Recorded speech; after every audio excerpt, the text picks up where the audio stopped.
बिस्मिल्लाहिर्रहमानिर्रहीम। अस्सलाम वालेकुम ninth class. I hope you all are fine. पिछले लेसन में हम लोगों ने ह्यूमन हार्ट के बारे में पढ़ा था। ठीक है, उसी को हम लोग आगे कंटिन्यू करेंगे। उसके नीचे एक टॉपिक है पल्मोनरी एंड सिस्टमिक सर्कुलेशन, उसको हम लोग आज देखेंगे। ठीक है, इस टॉपिक में जाने से पहले हम लोग पहले कुछ ब्लॉक्स देख लेते हैं जो पेज नंबर 192-93 पे थे, क्योंकि ये जो ब्लॉक्स होते हैं ये भी आप लोगों के शॉर्ट क्वेश्चंस में या एमसीक्यूज़ में पूछे जाते हैं। ठीक है, तो सबसे पहले पेज 192 के ब्लॉक्स देखें। फर्स्ट ब्लॉक है, आप लोगों को आ सकता है शॉर्ट में कि कार्डियक मसल्स क्या होते हैं। ठीक है, कार्डियक मसल्स इनवॉलेंट्री मसल्स होते हैं। इनवॉलेंट्री का मतलब होता है ऐसे मसल्स जो कि खुद से एक्शन करते हैं, आप लोग उनको कंट्रोल नहीं कर सकते। ठीक है, और composed of branch striated cells each with a single nucleus. Striated के उनके ऊपर इस तरह से लाइट और डार्क कलर के बैंड्स होते हैं और वो ब्रांच्ड होंगे। ठीक है, हर सेल में सिंगल जो है वो न्यूक्लियस प्रेजेंट होगी। उसके बाद सेकेंड ब्लॉक है कि जो हार्ट है वो लेफ़्ट साइड पे हमें फ़ील क्यों होता है। ठीक है, हम कहते हैं कि लेफ़्ट साइड पे हार्ट प्रेजेंट है, लेफ़्ट साइड पे ज़्यादा फील होती है हार्ट बीट। वो क्यों? क्योंकि जो लेफ़्ट साइड पे लेफ़्ट चैम्बर होता है, लेफ़्ट वेंट्रिकल, उसने जो ब्लड है उसको पूरी बॉडी में पंप करना होता है एक स्ट्रॉन्गर फोर्स के साथ। ठीक है, तो इसलिए हमें जो है वो हार्ट लेफ़्ट साइड पे फील होता है, क्योंकि लेफ़्ट वेंट्रिकल बहुत स्ट्रॉन्गर फोर्स के साथ जो है वो बीट करेगा। उसके बाद नेक्स्ट है थर्ड ब्लॉक।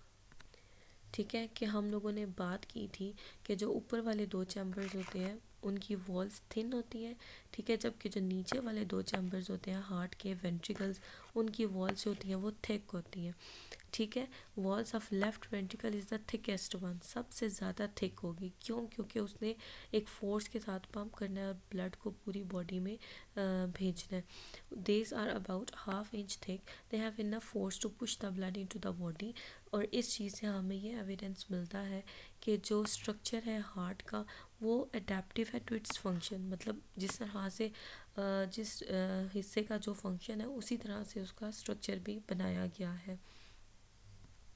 अच्छा, उसके बाद है पेज नंबर 193 के ब्लॉक्स। ठीक है, ऊपर वाला जो ब्लॉक है उसमें लिखा हुआ both atria are filled simultaneously. Simultaneously का मतलब है एक साथ। ठीक है, और वो कंट्रैक्ट भी एक साथ करते हैं। ये ऊपर वाला एट्री है, ये दोनों जो एट्री है राइट और लेफ्ट, ये एक साथ फील होंगे। एक वक्त में इसमें बॉडी से आएगा ब्लड, ठीक है, सुपीरियर इन्फीरियर वेना के हुआ, और यहाँ पे ब्लड कहाँ से आएगा? लंग से, ऑक्सीजनेटेड ब्लड यहाँ से। ठीक है, तो ये दोनों एक साथ फील होंगे और फिर ये कॉन्ट्रैक्ट भी एक साथ ही करेंगे और ब्लड यहाँ पे राइट वेंट्रिकल और लेफ्ट वेंट्रिकल में मूव करेगा। ठीक है, इसी तरह से कि जो दोनों वेंट्रिकल है ये भी एक साथ कॉन्ट्रैक्ट करेंगे। ये जब कॉन्ट्रैक्ट करेगा तो ब्लड यहाँ पे चला जाएगा पल्मोनरी आर्टरी में या पल्मोनरी ट्रंक में, और ये वाला जब कॉन्ट्रैक्ट करेगा तो जो ब्लड है वो एओर्टा में चला जाएगा और एओर्टा से पूरी बॉडी में चला जाएगा। ठीक है, उसके बाद नेक्स्ट टॉपिक आपका स्टार्ट होता है पल्मोनरी एंड सिस्टमिक सर्कुलेशन। ठीक है, पल्मोनरी वर्ड जो है वो हम लोग यूज़ करते हैं लंग्स के लिए। जिस तरह से हम लोगों ने बात की थी कि कार्डियक वर्ड जो है वो हम लोग हार्ट के लिए यूज़ करते हैं, इसी तरह से आप लोगों ने अक्सर सुना होगा रेनल वर्ड, RENAL, वो वर्ड जो है वो हम लोग किडनीज़ के लिए यूज़ करते हैं। इसी तरह से जो पल्मोनरी वर्ड है वो हम लोग जो है वो लंग्स के लिए यूज़ करते हैं। ठीक है, अब लंग्स की तरफ ब्लड जाना और लंग्स से ब्लड आना, ये क्या होगा? Pulmonary circulation. ठीक है, दूसरी सर्कुलेशन है सिस्टमिक सर्कुलेशन, ये बॉडी से रिलेटेड है।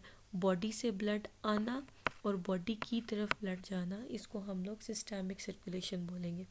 ठीक है, हम लोगों ने देखा है कि जो राइट साइड है हार्ट की वो डीऑक्सीजनेटेड ब्लड कैरी करती है बॉडी से और उसको डिस्ट्रीब्यूट करती है लंग्स की तरफ, जबकि जो लेफ़्ट साइड है वो कलेक्ट करेगी ऑक्सीजनेटेड ब्लड लंग्स से और इसको डिस्ट्रीब्यूट करेगी बॉडी की तरफ। ठीक है, तो यहाँ से स्टार्ट हो रहा है the pathway on which the deoxygenated blood is carried from the heart to the lungs, and in return the oxygenated blood is carried from the lungs to the heart is called pulmonary circulation और pulmonary circuit। ये इसकी definition है, ये आपको अलग से भी short में आती है या pulmonary systemic में आप लोगों को डिफरेंस आ सकता है।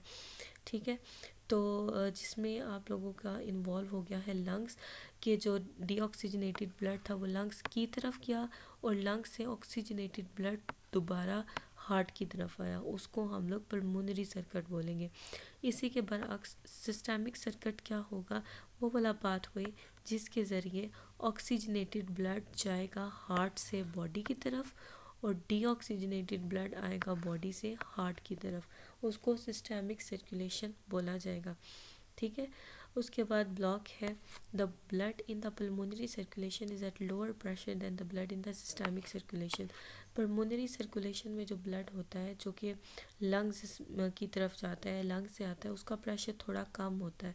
ठीक है। इस कम प्रेशर की वजह से उस ब्लड को इतना टाइम मिल जाता है कि उसमें ऑक्सीजन ऐड हो सके और उसमें ऑक्सीजनेशन हो सके। ठीक है। तो ये इस वजह से होगा। तो आप लोगों ने ये टॉपिक अच्छी तरह से प्रिपेयर करना है और ब्लॉग्स भी प्रिपेयर करने हैं। That's all for today. अल्लाह हाफिज़।